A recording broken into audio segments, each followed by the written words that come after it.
సుమన్ టీవీలో మీ business promotions కోసం ఈ కింది నెంబర్ను సంప్రదించగలరు.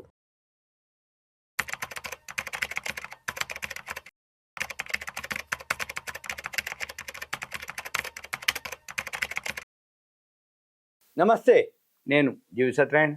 ఈరోజు ఈ వీడియోలో ఈపీఎఫ్ఓ 3 వర్షన్, రోబో 1, 2 అట్లా వర్షన్ వస్తాయి కదా.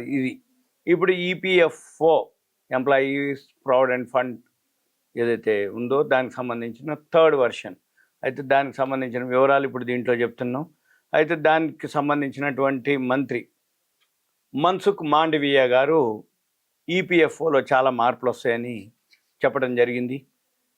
దీన్ని ఉద్యోగుల భవిష్య నిధి సంస్థ, ఎంప్లాయీస్ ప్రావిడెంట్ ఫండ్ ఆర్గనైజేషన్, దీంట్లో డిజిటల్గా చాలా మార్పులు రాబోతున్నాయని చేయబోతున్నాము, ఏర్పాటు చేస్తున్నాము అని చెప్పేసి కేంద్ర కార్మిక శాఖ మంత్రి గారు మన్సుఖ్ మాండవీయ గారు తెలపడం జరిగింది.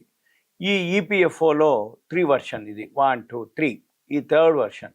దీంతో ఈ 3rd వర్షన్ తోటి 9 కోట్ల మంది చందాదారులు, ఎవరైతే ఈపీఎఫ్లో ఉన్న ఎవరైతే చందాదారులు ఉంటారో వాళ్ళందరూ 9 కోట్ల మందికి ప్రయోజనం చేకూరుతుందని, మే లేదా జూను, ఇప్పుడు మనం ఏప్రిల్లో ఉంది అంటే ఇంకో 1 నెల 2 నెలల్లో దీనికి సంబంధించినటువంటి కొత్త వర్షన్ని అందుబాటులోకి తీసుకువస్తున్నామని చెప్పడం జరిగింది. అయితే దీనికి సంబంధించినటువంటి పీటీఐకి ఇచ్చినటువంటి ఒక ఇంటర్వ్యూలో ఈ విషయాల గురించి చెప్పడం జరిగింది. అయితే ఈ ఈపీఎఫ్ఓ వర్షన్ ఏదైతే 3 వర్షన్ ఉందో, ఈ సర్వీసెస్ వాళ్ళు ఏవైతే అప్డేట్ అనమాట, ఎంప్లాయీస్ ప్రావిడెంట్ ఫండ్ మైనస్ పాయింట్లన్నీ తగ్గించుకుంటూ ఎలా అప్డేట్ అవ్వాలి, ఇంకా ఎలా బెనిఫిట్స్ అంటే చందాదారులకి సౌకర్యవంతంగా ఉండాలి, సర్వీసెస్ ఫ్రీగా ఉండాలి, అంటే కంఫర్ట్గా ఉండాలి, ఈజీగా ఉండాలి, అర్థమయ్యే విధంగా ఉండాలి, ఈ విధంగా ఏవైతే ఉన్నాయో అవన్నీ సేవల్ని సులభతరం కానున్నాయని చెప్పడం జరిగింది.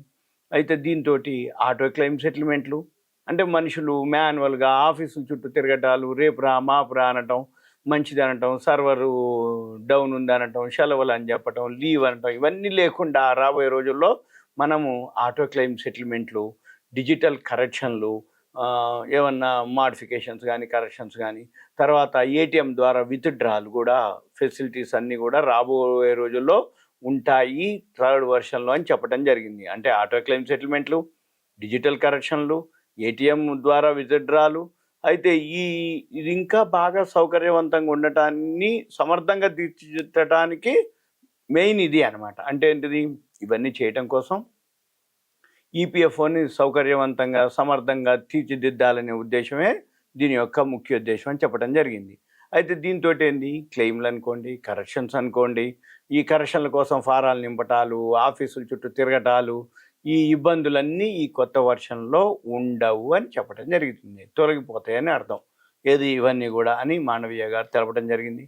అయితే దీంతో ఏమవుతుంది, ఫాస్ట్గా సెటిల్మెంట్లు జరుగుతాయి. అయితే డబ్బులు కూడా డైరెక్ట్గా సెటిల్మెంట్ అయిపోయినాక వాళ్ళ బ్యాంక్ ఖాతాలోకి జమ అవ్వటం జరుగుతుంది. ఇప్పుడు ప్రస్తుతం 27 లక్షల కోట్ల విలువైనటువంటి నగదు నిల్వలు ఉన్నాయి ఈపీఎఫ్ దగ్గర, 27 లక్షల కోట్లు. అయితే ఈపీఎఫ్ ఈ మొత్తానికి ప్రభుత్వం ఏంటిది హామీ ఇస్తుంది, అంటే ఎంప్లాయీ ఎవరైతే ఉన్నారో వాళ్ళ పెట్టుబడికి హామీ, అంటే చందాదారులుగా వాళ్ళ యొక్క సొమ్ముకి హామీ, ప్లస్ ఈ పైసలు ఏవైతే ఉన్నాయో దాని మీద 8.2% వడ్డీని ఇవ్వటం జరుగుతుందని, అంటే ఇప్పటి వరకు ఇస్తున్నారు అనమాట అది. అయితే దీంతో ఏంటిదంటే ఈ సెంట్రలైజ్డ్ పెన్షన్ పేమెంట్ సిస్టమ్ వలన దేశంలో ఏ బ్యాంకు నుంచి అయినా పెన్షన్ పొందే అవకాశాలు ఉంటాయన్నమాట. అంటే రిటైర్ అయిన వాళ్ళకి ఎవరైతే ఉన్నారో వాళ్ళకి ఈ సెంట్రలైజ్డ్ పెన్షన్ పేమెంట్ సిస్టమ్ వల్ల దేశంలో ఏ బ్యాంక్ అయినా, any public sector bank, private bank, మన ఖాతా ఎక్కడైతే ఉందో ఆ ఖాతా నుంచి పెన్షన్ పొందే అవకాశాలు ఉంటాయని, అయితే దీంతో 78 లక్షల మందికి ప్రయోజనం చేకూరుతుందని అటల్ పెన్షన్ యోజన, ప్రధాన్ మంత్రి జీవన్ బీమా యోజన, శ్రామిక్ జన్ధన్ యోజన, ఇవన్నీ పెన్షన్ పథకాలన్నిటినీ కూడా ఏకీకృతం చేసి పెన్షన్ కవరేజ్ని క్రమబద్ధీకరించటం, బలోపేతం చేసే అంశాన్ని కేంద్రం పరిశీలిస్తుందని చెప్పడం జరిగింది. అంటే ఏంటిది, అటల్ పెన్షన్ అంటే ఆయన పేరుతోటి ఒక పెన్షన్ యోజన, ప్రధాన మంత్రి పేరుతోటి జీవన్ బీమా యోజన, తర్వాత శ్రామిక్ జన్ధన్ యోజన, ఇలాంటి పెన్షన్ పథకాలన్నింటిని కూడా ఒక్కసారికి ఏకీకృతం చేస్తారు అన్నట్టు.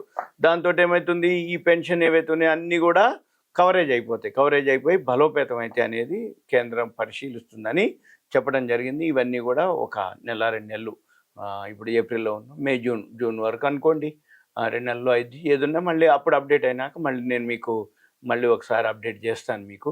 ఇదంతా మీకు ఒక అవేర్నెస్, ఎడ్యుకేషన్, ఇన్ఫర్మేషన్ మాత్రమే ఈపీఎఫ్ గురించి. Thank you. సెలవు.